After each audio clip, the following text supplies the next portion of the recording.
அனைவருக்கும் வணக்கம். கடகராசிக்காரர்களுக்கு 2024ஆம் ஆண்டில் கிரகநிலைகளின் அமைப்பை ஆராய்ந்து பார்க்கும்போது கனவில் கண்டவையெல்லாம் நிஜமாக கையில் வரக்கூடிய இனிமையான ஒரு ஆண்டாக 2024 அமைய போகிறது என்பதை கிரகநிலைகள் தெளிவாகவும் துல்லியமாகவும் உறுதிப்படுத்துகின்றன. அலட்சியம் வேண்டாம், அவசியமாக செயல்பட்டால் இந்த தருணத்தில் பல்வேறு விதமான யோகமும் கனவில் கண்டவையெல்லாம் நிஜமாக கையில் வருவதற்கான வாய்ப்பும் நிறைந்த ஒரு ஆண்டாக மாறுகிறது. ஏனென்றால் 2024ஆம் ஆண்டில் கிரகநிலைகளின் அமைப்பை ஆராய்ந்து பார்க்கும்போது ராசியின் அதிபதியாக இருக்கக்கூடிய சந்திரன் 1லிருந்து 12ஆம் இடம் வரை மாறி மாறி சஞ்சரிக்கிறாருங்க. பல்வேறு தருணங்கள்ல நன்மையும் அதே சமயம் தீமையும் கலந்த ஒரு நிகழ்வாக கிடைப்பதற்கான வாய்ப்பை ராசியின் அதிபதியான சந்திரன் உறுதிப்படுத்துகிறாருங்க. ஏனென்றால் சில நேரங்கள்ல அதீத நன்மை கொடுக்கக்கூடிய வலுவான அமைப்பிலும் சில நேரங்கள்ல சாதகமற்ற அமைப்பிலும் சஞ்சரிக்கிறாருங்க. ராசியின் அதிபதியான சந்திரனின் பார்வையில் இந்த ஆண்டு 2024ஆம் ஆண்டு நன்மை தீமை கலந்த ஒரு ஆண்டாக தான் அமைய போகிறது என்பதை தெளிவாகவும் துல்லியமாகவும் உறுதிப்படுத்துகிறார். அது மட்டுமல்லாது சூரியன், சுக்கிரன், புதன் ஆகிய கிரகநிலைகளும் 1லிருந்து 12ஆம் இடம் வரை மாறி மாறி சஞ்சரிக்கின்றன. முக்கூட்டு கிரகங்கள் பல்வேறு தருணங்கள்ல மிகப்பெரிய மாற்றத்தை ஏற்படுத்தி கொடுக்கக்கூடிய அமைப்பில் சஞ்சரிப்பதால் இந்த வருடத்தில் நன்மை தீமை கலந்து கிடைப்பதற்கான வாய்ப்பு தான் இந்த கிரகநிலைகளின் அமைப்பு காரணமாக உள்ளது என்பதை உறுதிப்படுத்துகின்றன. ஆனால் அதே சமயம் மிகவும் வலிமை வாய்ந்த மற்ற 5 கிரகநிலைகளின் அமைப்பை ஆராய்ந்து பார்க்கும் போது மிகப்பெரிய மாற்றத்திற்கு அடித்தளமிடக்கூடிய ஒரு ஆண்டாக 2024 அமைவதற்கான வாய்ப்பும் கனவில் கண்டவையெல்லாம் நிஜமாக கையில் கிடைக்கக்கூடிய யோகமும் நிறைந்த ஒரு தருணமாக அமைய போகிறது என்பதை நிச்சயமாக கடகராசிக்காரர்களுக்கு முழு சுபகிரகமும் தோஷமற்றவரும் அதீத நன்மையை அள்ளி கொடுக்கக்கூடிய தன்னிகரற்றவருமாக இருக்கக்கூடிய ராசியின் ராஜயோகாதிபதியாக இருக்கக்கூடிய குரு உறுதிப்படுத்துகிறாருங்க. வருடத்தின் துவக்கத்தில் ஜீவனஸ்தானத்தில் சஞ்சரித்தாலும் ஏப்ரல் மாதத்தில் இருந்து அவர் மிக வலுவாக லாபஸ்தானத்தில் அமருகிறாருங்க. ராசிக்கு ராஜயோகாதிபதியாக இருக்கக்கூடிய குரு பகவான் மிக வலுவாக லாபஸ்தானத்தில் அமருவதால் இந்த வருடத்தின் முற்பகுதியில் சில சிரமம் இருந்தாலும் பிற்பகுதியில் நிறைந்த லாபமும் முன்னேற்றமும் அபரிவிதமாக பெறக்கூடிய இனிமையான ஆண்டாக அமைய போகிறது என்பதை தெளிவாகவும் துல்லியமாகவும் குரு உறுதிப்படுத்துகிறாருங்க. ஏனென்றால் குரு லாபஸ்தானத்தில் அமரும் போது உச்சபட்ச நன்மை கிடைக்கக்கூடிய ஒரு வாய்ப்பும் யோகமும் உருவாகிறது. எனவே இந்த தருணத்தில் குடும்ப ரீதியாக திட்டமிடக்கூடிய காரியங்கள் அனைத்திலும் லாபம் நிறைந்து கிடைக்கும். குடும்ப வருமானம் உயரும். குடும்ப ரீதியாக சந்தித்து வரக்கூடிய பல சிக்கல்கள், இன்னல்கள், சிரமங்கள் குறையும். குடும்பத்தில் ஒற்றுமை அதிகரிக்கும்.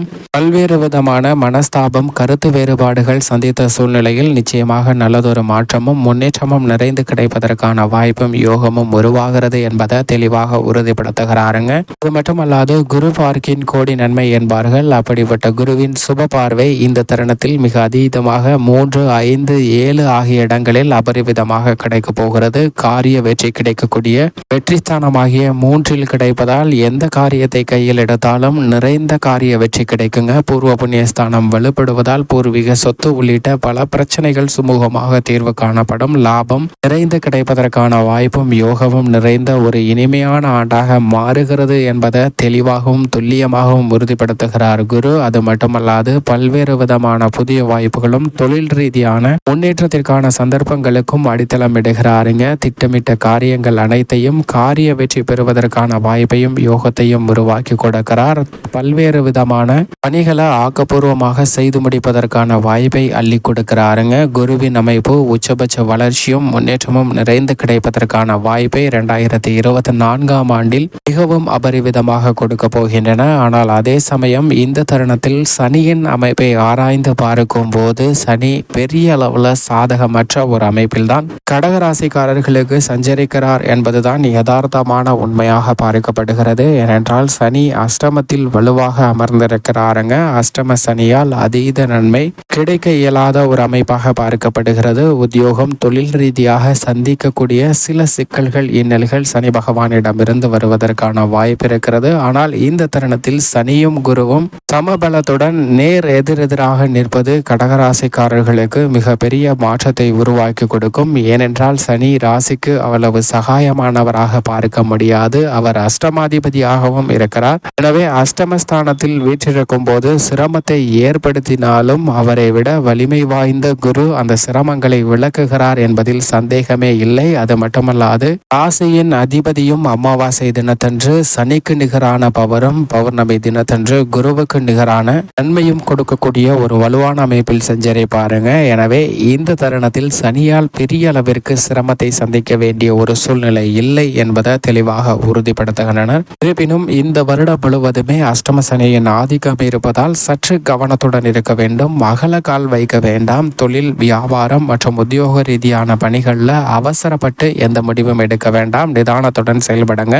இருப்பினும் பெரிய அளவிற்கு சனியால் பாதிப்பு ஏற்படாது. ஏனென்றால் ராசியின் ராஜயோகாதிபதியாக இருக்கக்கூடிய குரு மிக வலுவாக லாபத்தில் அமர்கிறாருங்க. எனவே வருடத்தில் துவக்கத்தில் இருக்கக்கூடிய 3 மாதம் மற்றும் சற்று விழிப்புணர்வுடன் இருங்க. அதற்கு பிறகு குரு உச்ச பலத்துடன் லாபத்தில் அமர்வதால் நிறைந்த நன்மை நிச்சயமாக கடகராசிக்காரர்களுக்கு கிடைக்கும். மேலும் நிழல் கிரகமாக இருக்கக்கூடிய ராகு கேதுவின் அமைப்பை ஆராய்ந்து பார்க்கும் போது மிக வலிமையுடன் ராகு பாக்கியஸ்தானத்தில் அமர்ந்திருக்கிறாருங்க. ராகு பாக்கியஸ்தானமாகிய 9ஆம் இடத்தில் அமர்ந்திருப்பது பல்வேறு வகையில தடைகளை விளக்கக்கூடிய ஒரு அமைப்பாக பார்க்கப்படுகிறது. நீங்கள் எதிர்பார்க்கக்கூடிய திட்டங்களை சிறப்பாக செய்து முடிப்பதற்கான வாய்ப்பை உருவாக்குகிறாருங்க. புதிதாக கலைத்துறை மற்றும் அரசியல் துறை ரீதியான சந்தர்ப்பங்களும் இந்த தருணத்தில் நிறைந்து கிடைக்கும். ஆனால் எந்த விதமான பணியாக இருந்தாலும் ஒரு முறைக்கு இருமுறை யோசித்து செய்யுங்கள். ஆனால் அதே சமயம் மிக வலிமை வாய்ந்த மோட்சக்காரகரான கேது மிக அற்புதமாக 3ஆம் இடமான சகாயஸ்தானத்தில் வீற்றிருக்கிறாருங்க.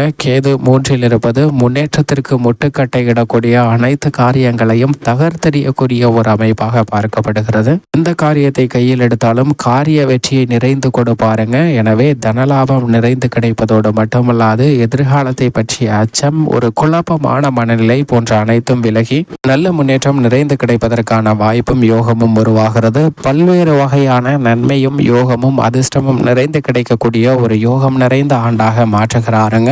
இது வரவேற்கத்தக்க ஒரு அமைப்பாக பார்க்கப்படுகிறது. அது மட்டுமல்லாது செவ்வாயின் அமைப்பை பொறுத்த வரைக்கும் இந்த வருடத்தின் துவக்கத்தில் மிக வலுவாக ரூணரோக சத்ருஸ்தானமாகிய 6இல் சஞ்சரிக்கிறாருங்க. செவ்வாய் 6இல் இருப்பது அமோகமான வளர்ச்சியை ஏற்படுத்தி கொடுக்கக்கூடிய ஒரு அமைப்பாக பார்க்கப்படுகிறது. அவருடன் இணைந்து சூரியன், புதன் போன்ற கிரகநிலைகளும் சஞ்சரிக்க போகின்றன. எனவே இந்த வருடத்தின் துவக்கத்தில் மிக பெரிய அளவில் நன்மைகள் நிறைந்து கிடைக்குங்க. சனியால் ஏற்படக்கூடிய சிரமங்கள் வருடத்தின் துவக்கத்தில் தவிர்ப்பதற்கான வாய்ப்பை செவ்வாய் உட்பட பல கிரகநிலைகள் உறுதிப்படுத்துகின்றன.